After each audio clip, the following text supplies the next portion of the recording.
Salam jumpa. Ya, salam jumpa kembali. Salam budi luhur. Kita kembali lagi bertemu pada bagian kelima mata kuliah algoritma pemrograman dan struktur data. Pada pertemuan ini kita akan membahas dengan judul percabangan. Tujuannya adalah supaya nanti kalian atau mahasiswa mengetahui ada berapa macam struktur percabangan. Yang kedua adalah memahami alur atau cara kerjanya. Yang ketiga adalah mampu menyusun algoritma yang menggunakan percabangan. Dan terakhir adalah membangun atau membuat program sederhana menggunakan struktur percabangan. Percabangan adalah struktur alur algoritma yang bermanfaat untuk menentukan suatu dari sekian banyak pilihannya. Jadi ada beberapa alternatif pada masalah yang dihadapi dan hanya tersedia satu di antara alternatif tadi yang boleh dipilih, sehingga dibutuhkan sebuah algoritma untuk menentukan alternatif mana yang benar. Dalam percabangan nanti akan dikenal dengan adanya istilah kondisi. Nah, kondisi ini biasanya bagian dari percabangan yang menentukan bahwa keputusan yang akan diambil itu nanti akan bisa dilakukan sesuai dengan apabila kondisinya terpenuhi atau tidak terpenuhi. Oleh karena itu biasanya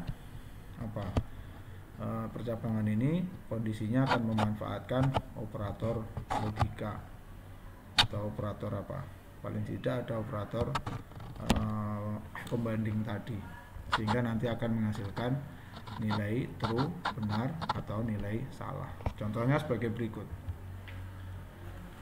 Nah, kalau kita menggunakan operator sama dengan, maka tanda sama dengan, tidak sama dengan seperti ini, lebih dari, kurang dari, lebih dari sama dengan, dan kurang dari sama dengan. Jadi setiap kondisi nanti paling tidak akan menggunakan salah satu operator relasi ini.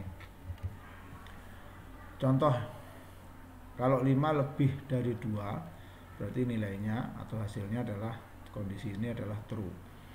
Kalau 5 sama dengan 2, maka kondisi ini bernilai salah. Kalau 5 kurang dari atau sama dengan 7, maka nilainya benar. Sedangkan apabila 5 tidak sama dengan 2 juga akan bernilai benar.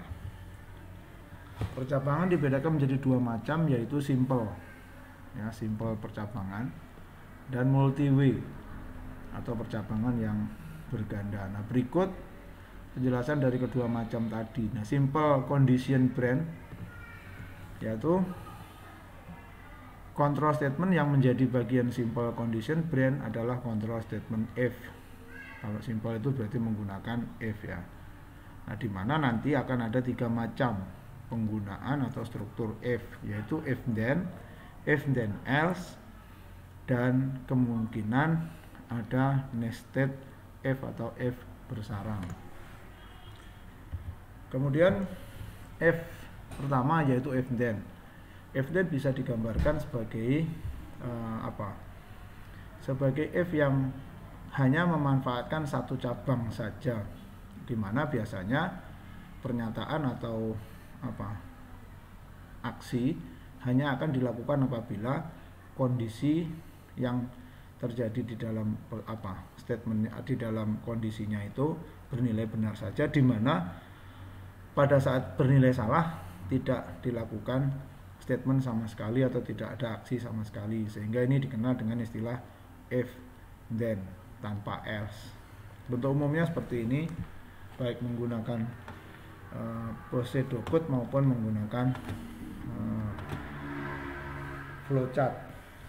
Jadi jika kondisi true maka ada statement true, tidak ada statement false-nya, dan akhirnya menuju ke next instruction atau istilahnya NF. Contohnya ini. Jadi input sebuah angka, jika angkanya lebih besar dari 5, maka akan muncul angka yang diinput 5. dan akhirnya selesai. Tidak akan ada penyataan angka yang diinput kurang dari 5 gitu. Karena ini hanya memanfaatkan if true conditionnya saja. Nah, kalau if then else sama dengan if then, tetapi pada if then else baik jika kondisinya bernilai benar maupun bernilai salah, tetap masing-masing ada statementnya. Artinya kalau benar juga akan ada statement true-nya, jika kondisinya salah juga tetap akan ada false statementnya. Gambarnya seperti ini. Jadi kalau true berarti ada statement true, apabila false atau kondisinya tidak terpenuhi maka akan ada statement false, dan kemudian baru and if dan dilanjutkan dengan next instruction. Nah, ini jadi ini yang seperti tadi, jika benar angka yang diinput lebih dari 5, berarti kalau yang diinput kurang dari 5, else-nya tadi tidak benarnya atau false statement-nya akan terisi angka yang diinput lebih kecil dari 5. Gitu. Ini menjadi seperti ini. Dan nanti akan kita lihat pada pertemuan ke-6 kita akan membahas percabangan lanjutan, yaitu dengan if bersarang dan menggunakan multi way branch. Demikian pertemuan kita pada bagian 5 dan semoga bermanfaat. Terima kasih dan salam budi luhur.